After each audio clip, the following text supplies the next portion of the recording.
आज के लेक्चर में। तो ये लेक्चर स्टार्ट करने से पहले मैं थैंक्स करना चाहूँगी। सबसे पहले तो राधा रमन जी का बहुत-बहुत धन्यवाद कि आज उन्हीं के दिए हुए इंद्रियों से इस शरीर रूपी चोले से मैं उन्हीं का प्रचार कर पा रही हूँ, तो इससे बड़ा सौभाग्य और हो नहीं सकता। इसके बाद मैं धन्यवाद करना चाहूँगी मेरे गुरुजी का, वो हैं रस सिंधु प्रभु जी और रुक्मिणी माता जी का, क्योंकि उन्होंने हमेशा धर्म के प्रति गुह्य ज्ञान दिया हमें, जिसके कारण हम समझ पाए कि सच्चाई क्या है एक्चुअली। और उसके बाद मैं धन्यवाद देना चाहूँगी मेरे माता-पिता, मेरे दादा-दादी का, क्योंकि बचपन से ही उन्होंने मुझे धर्म के प्रति अग्रसर किया कि मैं उसी रास्ते पर चलूँ, आध्यात्मिकता की ओर बढ़ूँ। तो बहुत-बहुत धन्यवाद और मेरे प्यारे राधा रमन परिवार का भी बहुत-बहुत धन्यवाद, जो इतने प्यार से मुझे सुनने के लिए बैठे हैं। तो अगर मुझसे कोई भी त्रुटि हो जाए या फिर अगर मैं कुछ गलत बोल दूँ, तो प्लीज़ मुझे माफ़ कर दीजिएगा। अ, मैं मंगलाचरण से स्टार्ट करना चाहूँगी।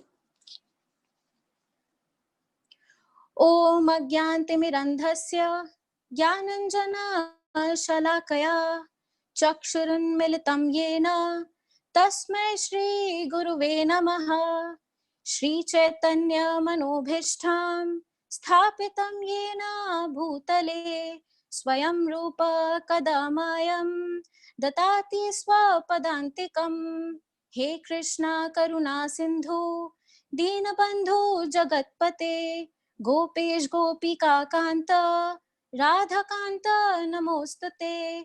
तप्त कांचना गौरांगी राधे वृंदावनेश्वरी वृषभानुसुते देवी प्रणमामि हरिप्रिये। वाञ्छाकल्पतरुभ्यश्च कृपया सिन्धुभयार्च पतितानां पवनेभ्यो वैष्णवेभ्यो नमो नमः। जय श्री कृष्ण चैतन्य प्रभु नित्यानंद श्री अद्वैत गदाधर शिवासादि गौर भक्त वृंदा। हरे कृष्णा कृष्णा कृष्णा हरे हरे, हरे रामा राम राम हरे हरे। तो आज का टॉपिक है दत्तात्रेय गुरु। और शुरू करने से पहले मैं एक इंट्रोडक्शन दे देती हूँ दत्तात्रेय गुरु का। तो दत्तात्रेय गुरु, दत्तात्रेय भगवान ब्रह्मा, विष्णु और शिव जी तीनों का अवतरित तीनों का मिलित स्वरूप हैं। तो शिव जी वैराग्य का स्वरूप है और ब्रह्मा जी ज्ञान का स्वरूप है और विष्णु जी भक्ति का स्वरूप हैं। शिव जी वैराग्य का स्वरूप इसलिए है क्योंकि वो अपनी शादी में भी नग्न गए थे, भस्म का टीका लगाते हैं और शमशान में बैठते हैं। विष्णु जी भक्ति का स्वरूप हैं और ब्रह्मा जी ज्ञान का स्वरूप इसलिए है क्योंकि उनसे वेद पुराण आए हैं, उनके मुख से वेद पुराण आए हैं और दत्तात्रेय जी हमें इन्हीं तीनों का ज्ञान दे सकते हैं। तो दत्तात्रेय जी ने अपने कुछ गुरुओं को अपनाया है और उन कुछ गुरुओं के बारे में मैं आज आप लोगों से बात करना चाहूंगी। तो पहले गुरु है पृथ्वी। पृथ्वी से हम क्या सीखते हैं? अगर हम सोचें तो पृथ्वी से हम सहनशीलता सीखते हैं, परोपकारिता सीखते हैं। पृथ्वी वर्षा ऋतु, गर्मी सर्दी सब सहती है। हम धान के लिए फसल के लिए कितनी खुदाई करते हैं और कितनी डीप खुदाई भी करते हैं, लेकिन फिर भी पृथ्वी में सहनशीलता है। अगर हम एक चीज सोचें तो जैसे बीज हम पृथ्वी में बोते हैं, हमें वैसे ही फल मिलते हैं। अगर हम आम की गुठली को बोएंगे तो आम के पेड़ मिलेंगे, अगर हम नीम बोएंगे तो नीम का पेड़ मिलेगा। तो इसी तरह इससे ये बहुत बड़ी सीख मिलती है कि हम जिस तरह के बीज बोते हैं, बीज का मतलब अगर हम सोचे तो है कर्म। जिस तरह के कर्म हम करेंगे उसी प्रकार के फल हमें मिलेंगे। बहुत बार होता है हमें लाइफ में ऐसे फील होता है, स्पेशली फॉर यंगस्टर्स जो नहीं समझ पाते हैं कि लाइफ में हमारे साथ बुरा क्यों हो रहा है या फिर हम क्यों नहीं समझ पा रहे हैं या फिर जो हमें चाहिए वो हमें मिल क्यों नहीं रहा। तो इस वक्त हमें ये सोचना चाहिए कि एक्चुअली हमारे कर्म क्या थे। जो हमें पाना है उसके टुवर्ड्स हमने कितनी मेहनत की और हमने क्या कोशिशें की, क्योंकि जिस तरह के हम कर्म करेंगे उसी तरह के हमें फल मिलेंगे। एक और एक और बहुत अच्छी बात है पृथ्वी में कि जो भी फल, जो बीज हम बोते हैं और जो भी पेड़ उगता है, पृथ्वी उसे सींचती है, उस पेड़ उस पौधे को बहुत अच्छे से सींच के बड़ा करती है। जब फल आता है तो वो फल भी वो किसी और को दे देती है, वो अपने लिए नहीं रखती या अपने लिए उसे बचा के रखने की कोशिश नहीं करती। इसे कहते हैं परोपकारिता, कि आप कितनी भी कोशिश कर ले दूसरों के लिए, बहुत मेहनत करें, अच्छे से हेल्प करें, लेकिन रिटर्न में एक्सपेक्ट नहीं करें कुछ, because expectation is the root cause of all kind of sadness. तो अगर हमारी लाइफ से ये एक्सपेक्टेशंस निकल जाती है, जब हम फल की जो इच्छाएं हैं अपने मन से निकाल देते हैं, तो हमारे लिए बहुत अच्छा होता है। तो हम पृथ्वी से ये सीखते हैं, सहनशीलता और परोपकारिता।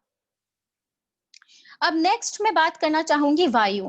दत्तात्रेय जी ने वायु को भी अपना गुरु माना। अगर हम नोटिस करें तो वायु रुकती नहीं है। Air, it does not stop anywhere, it does not stop for anyone, किसी भी टाइम पर नहीं रुकती, क्योंकि अगर रुक जाएगी तो हमें हमें जीवन को एंड जो भी लोग जी रहे हैं जिनको ऑक्सीजन चाहिए उनके लिए बहुत बुरा होगा। वायु गतिशील है, हमेशा चलती रहती है, अचल नहीं होती। इसका मतलब कर्म हमें हमेशा करते रहना चाहिए।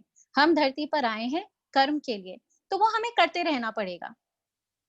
वायु की अपनी कोई गंध नहीं होती है, वायु की अपनी कोई गंध नहीं होती है। अगर आप नोटिस करेंगे तो वायु जब किसी नाले के पास से अगर गुजर रही होगी तो वो दुर्गंध फैलाती है। अगर किसी बागीचे से गुजर रही होगी या फिर किसी गार्डन से गुजर रही होगी तो हमें बहुत अच्छी खुशबू, फूलों की खुशबू देके जाती है, पर वो थोड़ी देर के लिए होती है। चाहे कोई भी दुर्गंध हो, अगर कमरे में आ जाए तो वो थोड़ी देर के लिए रहती है। चाहे सुगंध भी हो, हम परफ्यूम लगाते हैं बहुत अच्छे, पर वो थोड़ी देर के लिए रहती है। ये इसीलिए क्योंकि वायु की अपनी कोई गंध नहीं है। वो थोड़े देर अडेप्ट करती है, वो जिस चीज से गुजरे उसे अडेप्ट करती है, लेकिन स्वयं अपने स्वरूप में वापस लौट जाती है। ये एक बहुत बड़ी सीख है। हमारी जिंदगी में दुर्गंध स्वरूप शोक आए, हर्ष आए, हर्ष रूपी अगर सुगंध आए, हमें इससे अफेक्ट नहीं होना है। अब हाँ, ये सुनने में बहुत लगता है कि एप्लीकेशन कैसे होगा, बट अगर हम समझें, जब हमारी लाइफ में बहुत शोक आने लगता है या फिर हम सैड होने लगते हैं, हम डीमोटिवेट हो जाते हैं, हम एक्चुअली उस टाइम जो हमारा कर्म होता है या तो करना बंद कर देते हैं। यही गलत बात है, क्योंकि हम उससे अफेक्ट होके हमारा जो संभाव है उसे खो देते हैं। संभाव नहीं खोना चाहिए। संभाव मतलब चाहे हम राग, द्वेष या फिर अनुकूल स्थिति हो या प्रतिकूल स्थिति हो, हम हर स्थिति में अपना स्वयं नहीं खोते। हमारा जो नित्य स्वभाव है वो नहीं खोते, संभाव में रहते हैं। तो चाहे हमें बहुत खुशी मिले, ग्लोरिफिकेशन मिले, हमारी बहुत वाहवाही हो, उसमें भी हमें एक्साइटेड होके ओवर द टॉप ऐसा नहीं करना चाहिए कि हम थोड़ी देर के लिए भूल जाएं कि एक्चुअली हमारा कर्म क्या है। तो ऐसा भी नहीं है कि एंजॉय नहीं करना है ग्लोरिफिकेशन को, या फिर सैड नहीं होना है, बिकॉज वो ह्यूमन नेचर के अगेंस्ट होगा। थोड़ी देर के लिए हमारा ह्यूमन नेचर है, अगर सैड होएंगे तो कोई बात नहीं, थोड़ी देर के लिए सैड होंगे, पर नित्य वापस अपने स्वरूप में लौट जाएं। अगर हैप्पीनेस मिलती है तो हाँ, कभी हम सेलिब्रेट करेंगे, लेकिन ये जरूर ध्यान दें कि अगर हैप्पीनेस भी है तो भगवान को याद करना ना भूलें, श्री कृष्ण को याद करना ना भूलें। अगर हम खुशी भी मनाते हैं तो श्री कृष्ण को उसका सेंटर बना लें, तब फिर हम हमेशा संभाव रख सकेंगे। अगर हमारी खुशी है तो वो भी हम श्री कृष्ण को अर्पित करें। तो हमें अपना स्वभाव कभी नहीं भूलना चाहिए, जैसे वायु अपना स्वभाव कभी नहीं भूलती। अब हम बात करेंगे आकाश के बारे में। ये बहुत इंपॉर्टेंट है, बिकॉज आई थिंक इस अगर हम इस गुरु के बारे में बात करें तो ये हमारे रेगुलर लाइफ में बहुत काम आएंगी, क्योंकि लाइफ की मेजर प्रॉब्लम्स ईगो से होती है। अगर देखा जाए तो ईगो ईगो क्या होता है? आकाश को अगर आप देखें तो विशाल है, अनेकों अनेक ब्रह्मांड उसमें समाये हुए हैं। आज हमारे प्लैनेट, सोलर सिस्टम, गैलेक्सी ये तो एक है, ऐसे पता नहीं कितने गैलेक्सीज हैं, कितने ब्रह्मांड हैं जो आकाश में समाये हुए हैं। लेकिन आकाश में रंच मात्र भी ईगो, अभिमान नहीं है, उसे इतना अभिमान भी नहीं है। ये बहुत बड़ी बात होती है। आज हमारी लाइफ में हमें उपलब्धियां मिलती हैं, बहुत अच्छी बात होती है, पर उपलब्धियों के साथ आती है अपने ऊपर मैंपन। कल चेरी ने बहुत अच्छे से हमें समझाया था कि ये मैं से जो हम एसोसिएट कर लेते हैं कि ये जो हमें मिला है ये हमारी वजह से मिला है, ये मुझे मिला है, मैं कुछ हूँ। ये मैंपन जो आ जाता है ये बहुत बहुत हानिकारक होता है, क्योंकि इससे अभिमान आता है। हम भूल जाते हैं कि हम कौन हैं, विच इज अ सोल। अभिमान ही सबसे बुरी बात होती है जिंदगी में। आकाश में सहजता है, चाहे जितनी भी उपलब्धियां हो, फिर भी उसमें सहजता है, मीठापन है। एक और चीज अगर हम देखेंगे तो आकाश में कभी ना कुछ घटता रहता है।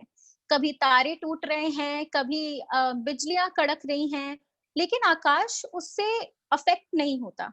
देखा जाए तो अफेक्ट नहीं होता बोलने का मतलब है कि कभी बारिश हो रही है तो शीतलता भी आती है, कभी बादल गरज रहे हैं, कभी बहुत गर्मी है, कभी धूप की प्रकाश आ रहा है, कितना कुछ है, लेकिन आकाश उससे कभी भी प्रभावित नहीं होता। अगर हम इसको अपने लाइफ में अप्लाई करने की कोशिश करें तो धूप या फिर उसको हम गर्मी को हम बोलेंगे अनुकूलता, कि हमारे लाइफ में इश्यूज बहुत सारी आएंगी, हमेशा सब कुछ अच्छा नहीं चलते रहेगा। ऑफ कोर्स लाइफ में प्रॉब्लम्स आएंगी, हमें कुछ ऐसे सिचुएशंस फेस करने होंगे जहां हमें लगे कि ये हमारे लिए प्रतिकूल नहीं है। और लाइफ में ऐसी बहुत सारी सिचुएशंस आएंगी जहां पर आपको टफ डिसीजंस लेने पड़ेंगे, पर उससे अफेक्ट ना हो। वंस अगेन संभाव रखना बहुत जरूरी है। जिस तरह आकाश संभाव रखता है हर जगह से, हर तरीके से, उसी तरह हमें भी दुख हो चाहे सुख हो, संभाव रखना जरूरी है। क्योंकि बहुत बार ये होता है कि जब हम दुख में अफेक्ट हो जाते हैं तो हम कुछ गलत स्टेप्स उठा लेते हैं, या फिर अगर हम बहुत खुश होते हैं तो हम ओवर द टॉप प्रॉमिस कर जाते हैं। ये आपने नोटिस भी किया होगा कि हम एक दिन बहुत खुश हैं, हम अच्छा फील कर रहे हैं, तो हम कुछ और एक्स्ट्रा प्रॉमिस कर देंगे जो एक्चुअली हम बाद में मीट ना कर पाए। एक्सपेक्टेशंस हम इतनी बढ़ा देंगे जो हम बाद में ना मीट कर पाए। और वही चीज जब हम सैड होते हैं तो हम, जहां हमें रूड नहीं होना चाहिए, बुरा नहीं बोलना चाहिए, कड़वे शब्द प्रयोग नहीं करने चाहिए, हम वहां पे भी कड़वे शब्द प्रयोग कर देते हैं, जबकि हम वो मीन नहीं करते। आजकल यही तो बात होती है, I didn't mean what I said, you didn't mean what you said. वो इसीलिए होता है क्योंकि हम गुस्से में आके बात करते हैं, आक्रोश को हम अपना वश दे देते हैं, जो बुरी बात होती है। चाहे जितना ही बड़ा से बड़ा कुछ भी घट जाए, अगर हम अपना बैलेंस नहीं खोते हैं, बैलेंस इज संभाव, अगर हम वो नहीं खोते हैं तो हमारी लाइफ में प्रॉब्लम्स बहुत कम होंगी। अब मैं अग्नि की बात करूंगी, अब ये भी बहुत इंपॉर्टेंट है। तो दत्तात्रेय जी ने अग्नि को अपना गुरु माना था। अग्नि दो प्रकार की होती है, प्रकट अग्नि और अप्रकट अग्नि। अगर देखा जाए तो अग्नि हर तरफ है, हर चीज में है, हमारे अंदर भी है डेफिनेटली, लकड़ी में भी है।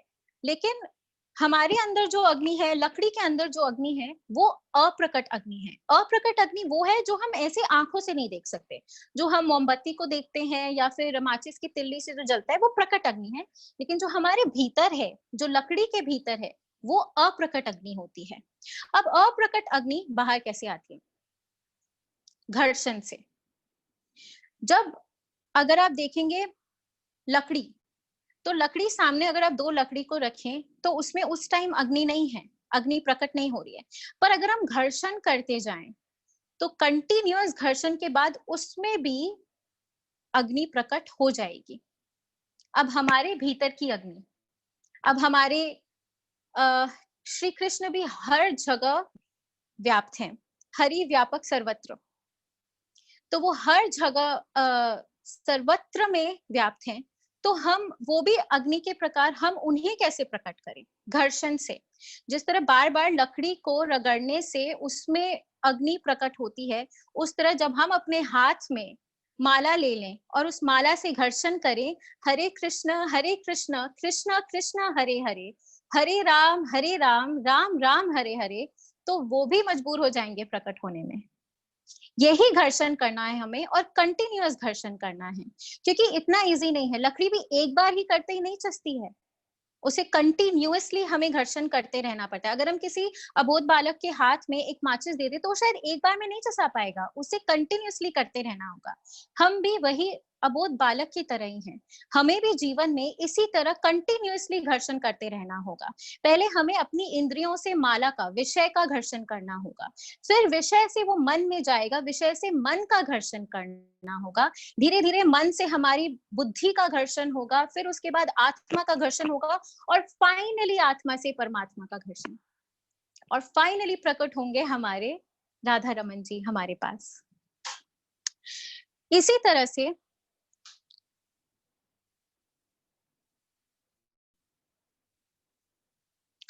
अगर हम एक मोमबत्ती की लौ की ओर देखें, तो वो मोमबत्ती की लौ हमेशा ऊपर होती है। अगर मोमबत्ती को हम उल्टा भी कर दे तो भी मोमबत्ती की लौ ऊपर की तरफ ही जाएगी। तो ये किसका प्रतीक है? हमारी सोच उतनी ऊंची होनी चाहिए, हमारी सोच परम लक्ष्य की तरफ होनी चाहिए। परम लक्ष्य है राधा रमन जी के चरण में भक्ति। अगर हमारी सोच ऊंची होगी, हमारा लक्ष्य ऊंचा होगा, तो हम चाहे जितने भी नीचे किए जाएं जिंदगी में, अगर हम मोमबत्ती को कितना ही नीचा कर दे, लेकिन उसकी लौ हमेशा ऊपर रहेगी। इसी तरह अगर हमारी सोच, हमारी बुद्धि, अगर हमारा लक्ष्य एक तरफ रहेगा, राधा रमन जी की तरफ रहेगा, तो हम जितने भी नीचे कर दिए जाएं, हम हमेशा ऊपर की तरफ ही सोचेंगे, क्योंकि राधा रमन जी स्वयं हमारी रक्षा करेंगे।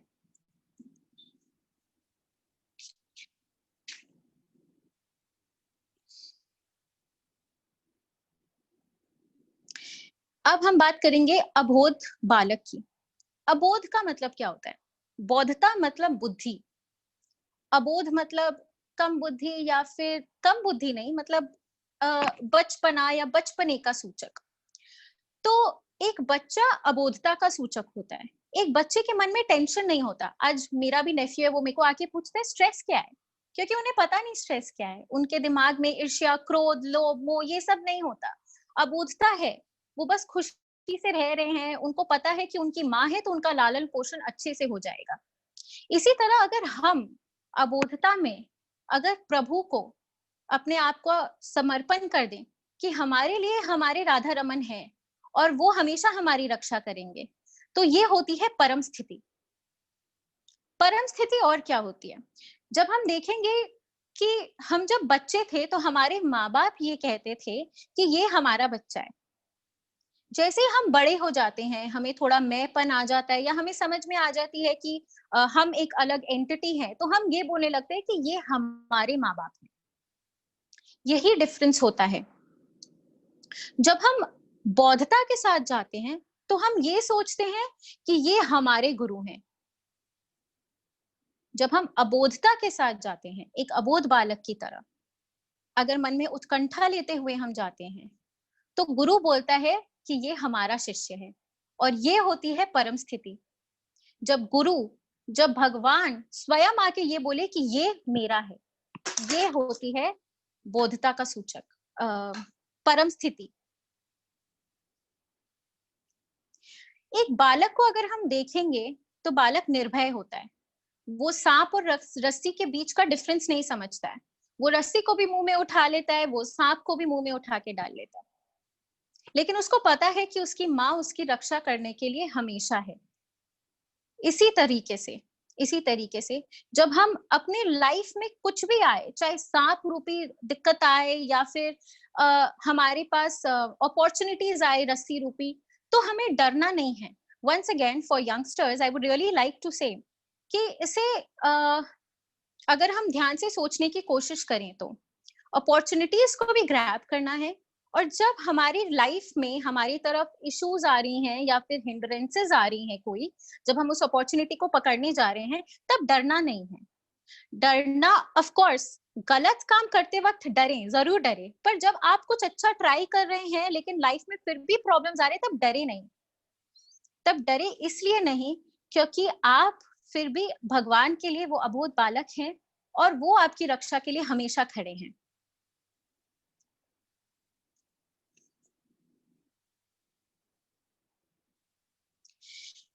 अब मैं बात करना चाहूंगी कुंवारी कन्या की। तो ये एक बहुत अच्छी स्टोरी है। एक कुंवारी कन्या अपने घर के पीछे धान कूट रही थी। उसने हाथों में चूड़ियां पहन रखी थी।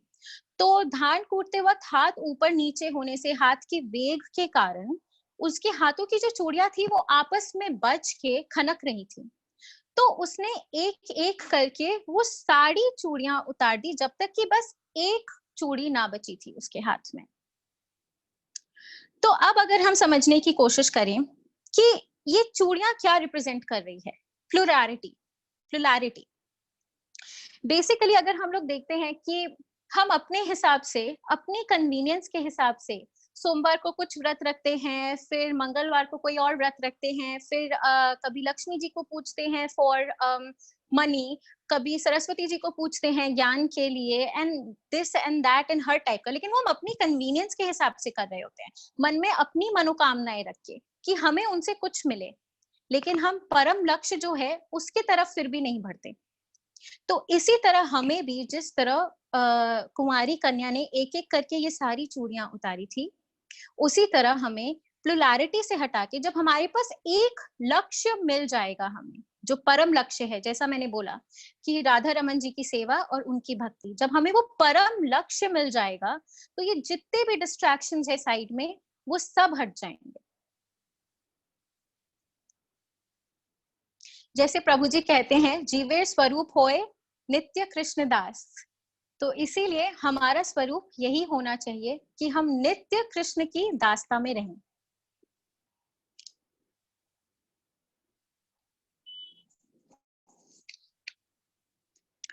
अब मैं बात करूंगी सूर्य के बारे में। ये वंस अगेन मैं आई थिंक हर गुरु के बारे में यही बोल रही हूँ कि बहुत इंटरेस्टिंग है, बट मैं फिर से यही बोलूंगी, ये भी बहुत इंटरेस्टिंग है, स्पेशली फॉर यंगस्टर्स, बिकॉज बहुत बार लाइफ में हम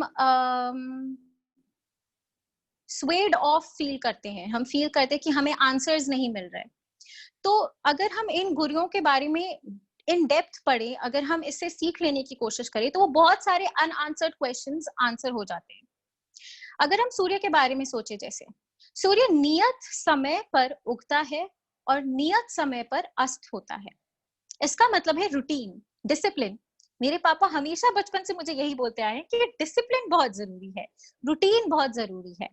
अपने डिसिप्लिन से नहीं हटना और अपने रूटीन को कायम रखना एक बहुत बड़ी बात होती है। दो तरह के लोग होते हैं, एक होते हैं जो नहा धोकर सुबह रेडी है अर्घ देने के लिए सूर्य भगवान को। एक तरह के लोग होते हैं जो पर्दा बंद करके बोल देते फिर सुबह हो गई। अ, तो दो तरह के ये होते हैं प्राणी। अब चाहे अर्घ देने के लिए वो खड़ा हो, दैट इज बेसिकली कि आप मान दे रहे हैं सूर्य देव को, और वही जो दूसरा है जो पर्दा बंद कर दिया कि नहीं मुझे तो सूर्य फिर से क्यों आ गया, जो अपमान कर रहा है सूर्य देव का। पर सूर्य देव को दोनों से ही कोई फर्क नहीं पड़ता, वो फिर भी अपने टाइम पर उगते हैं और फिर अपने टाइम पर अस्त भी हो जाते हैं। ये कितनी बड़ी बात है हमारे लाइफ में, ये होना कि हम ग्लोरिफिकेशन हो या क्रिटिसिज्म हो, हम दोनों से ही नहीं डर रहे और हमें कोई फर्क नहीं पड़ रहा दोनों से।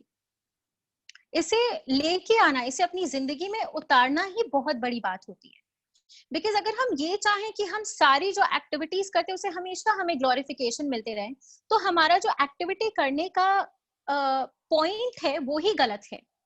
क्योंकि हमेशा हमें ग्लोरिफिकेशन नहीं मिलेगा, क्रिटिसिज्म भी मिलेगा।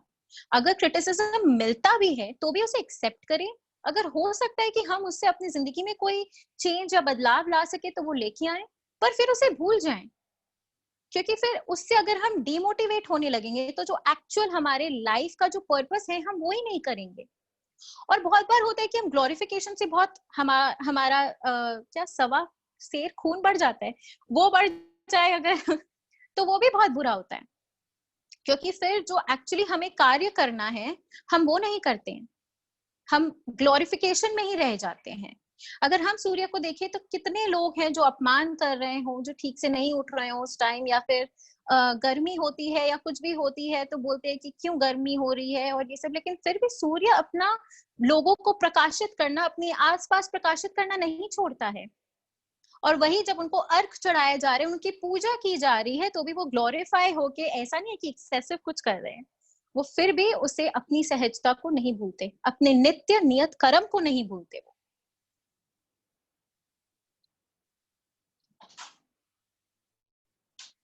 अगर हम देखेंगे तो ग्लोरिफिकेशन और क्रिटिसिज्म दोनों हमेशा साथ में चलेंगे, ऑलवेज।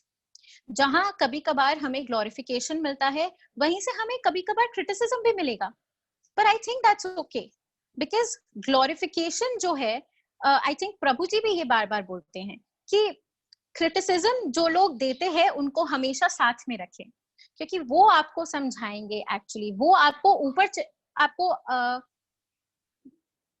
आसमान पर चढ़ने नहीं देंगे। तो I think it's very necessary कि जो क्रिटिसिज्म करते हैं उसे भी अपने साथ में रखा जाए।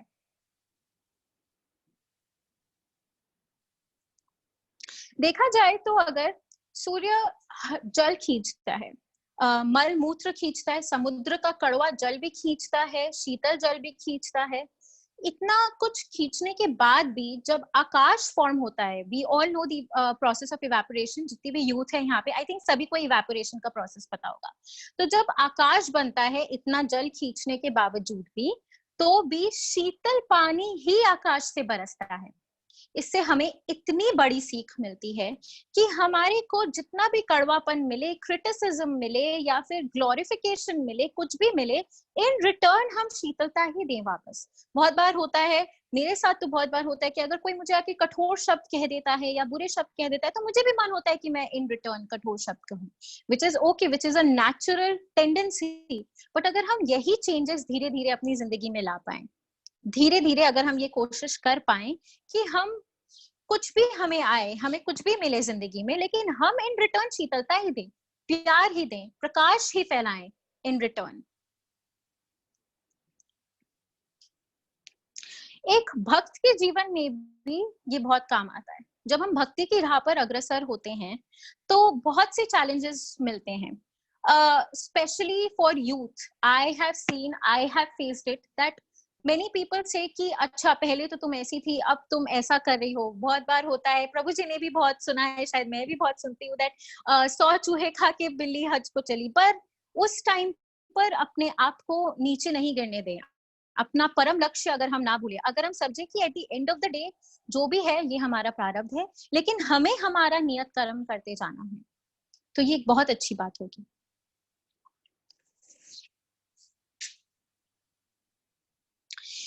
अब मैं बात करूंगी समुद्र की। अगर देखा जाए, समुद्र के पास जल ही जल है, अथाह जल है, फिर भी नदियों से वो फिर भी जल लेता रहता है। जितना जल आए उसके पास, वो उतना ही अपने अंदर समाते जाता है, उतना ही लेते जाता है। अगर हम इसको अपनी लाइफ में उतारने की कोशिश करें, जब हम श्रोता बनते हैं, जब हम अपने गुरु के पास जाते हैं, तो हम उत्कंठा से जाएं, हम गीता का पाठ का इसके श्रवण के लिए अपने अंदर एक प्यास लेके जाए कि जितनी भी हम सुनते जाएं उतना ही हमारे लिए कम हो। तो ये परम स्थिति होगी। समुद्र की एक और बहुत अच्छी बात है उसकी लहरों की, कि समुद्र की लहर अपने तट से जो लेके जाते हैं वो वापस भी दे जाते हैं। जो भी whatever the tides take with it, it returns back to the shores. यही अगर हम अपने जीवन में अपनाने की कोशिश करें कि जो भी हमारी जिंदगी में दिया हुआ है सब राधा रमन जी का दिया हुआ है, सब परापर पर ब्रह्म हमारे श्री कृष्ण का दिया हुआ है। तो अगर हम कुछ भी उनके टुवर्ड्स करते हैं, जो अगर हम मैं अगर अपनी इंद्रियों का प्रयोग जो मुझे श्री कृष्ण जी ने दिया है, अगर मैं अपनी इंद्रियों का प्रयोग उन्हीं के प्रचार के लिए कर रही हूँ, तो मैं अब उन्हीं को अर्पण कर रही हूँ। अगर उनका दिया हुआ अन्न हम खा रहे हैं और अगर हम खाने से पहले भोग लगा रहे हैं, तो फिर वापस से हम उन्हीं का जो दिया हुआ है वापस उन्हीं को अर्पण कर रहे हैं। तो ये एक बहुत बड़ी सीख है कि जो भी हमने भगवान से लिया है, भगवान ने हमें जो भी दिया है, वो हम वापस उनको अर्पण करें। इस तरह अगर हम श्री कृष्ण को अपने लाइफ का सेंटर बना लें और अगर उन्हें अपने लाइफ का सेंटर रखें, तो जितने भी प्रॉब्लम्स आते हैं ईगो या एंगर और जेलसनेस, ये सब हट जाएगा। जितनी हमारे अंदर ईगो है, मैं को लेके, खुद को लेके, वो सब हट जाएगा। अभिमान वैसे भी सबसे बुरा होता है। इसके ऊपर एक बहुत अच्छी कहावत है कि अभिमान किए सो तीन गए, धन वैभव और वंश। नहीं जानते तो देख लीजिए रावण कौरव कंस। तो अभिमान सबसे बुरी चीज है।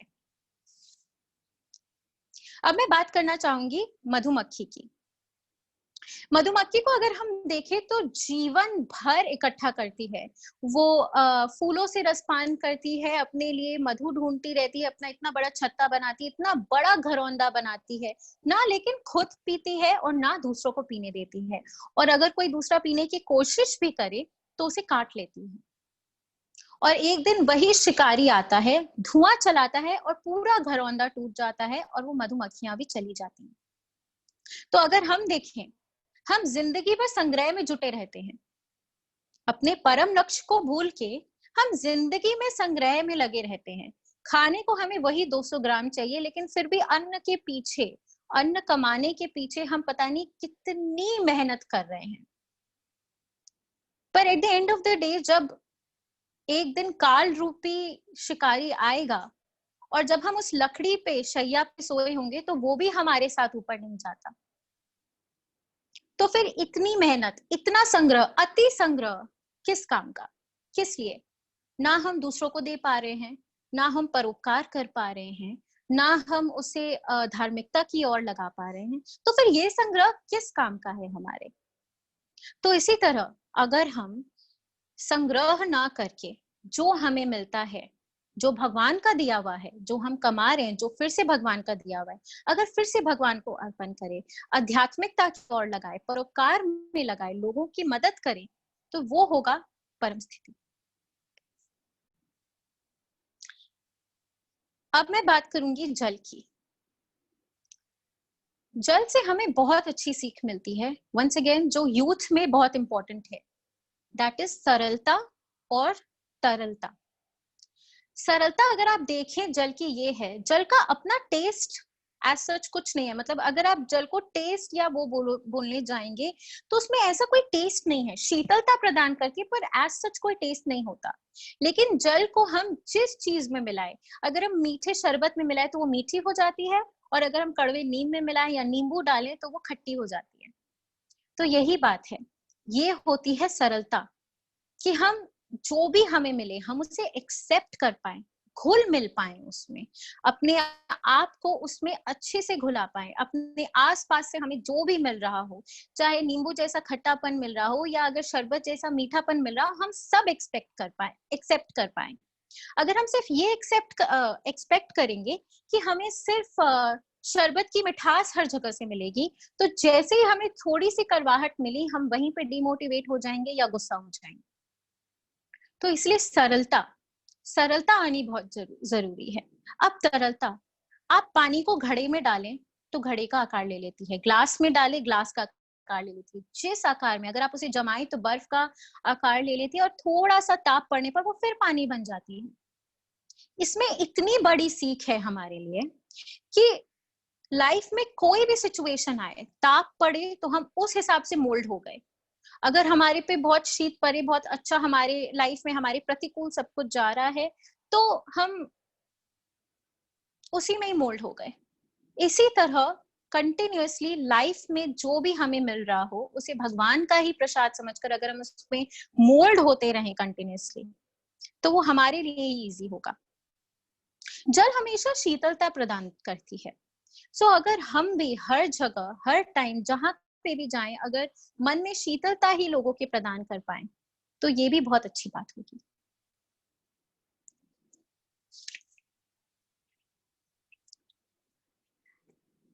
तो आई होप आप लोगों को अच्छा लगा हो जो मैंने आज बोलने की कोशिश की। आई थिंक समराइज करने के लिए गीता से हमें ये बहुत सारा गुह ज्ञान मिलता है, गुह्यतम ज्ञान मिलता है actually. Gita is actually a manual of life and me as a youth, me as a youngster, जब मैंने गीता पढ़ना शुरू किया, जब मैंने प्रभु जी का श्रवण शुरू किया, जब वो बोलते हैं, जब वो हमें गीता के बारे में ज्ञान देते हैं, तो I actually got answers of a lot of thing, a lot of questions जो शायद अनआंसर्ड थे पता नहीं कितने सालों से। तो आई थिंक मैं यूथ को इनकरेज करूंगी बहुत बहुत ज्यादा, बिकॉज मैं खुद गीता पढ़ती हूँ। मैं जानती हूँ कि कितना इम्पोर्टेंट है हमारे लिए इनलाइटनमेंट ये होना, कि एक्चुअली परम ज्ञान क्या है, एक्चुअली सच्चाई क्या है, और वो हमें सिर्फ और सिर्फ गीता के श्रवण से, गीता पढ़ने से ही मिल सकती है। So once again I would like to thank everyone, thank you मेरे को सुनने के लिए। अगर मुझसे कोई गलती हो गई हो कुछ बोलने में, तो मुझे भी अबोध बालक समझकर माफ कर दीजिएगा। Thank you everyone. Hare Krishna.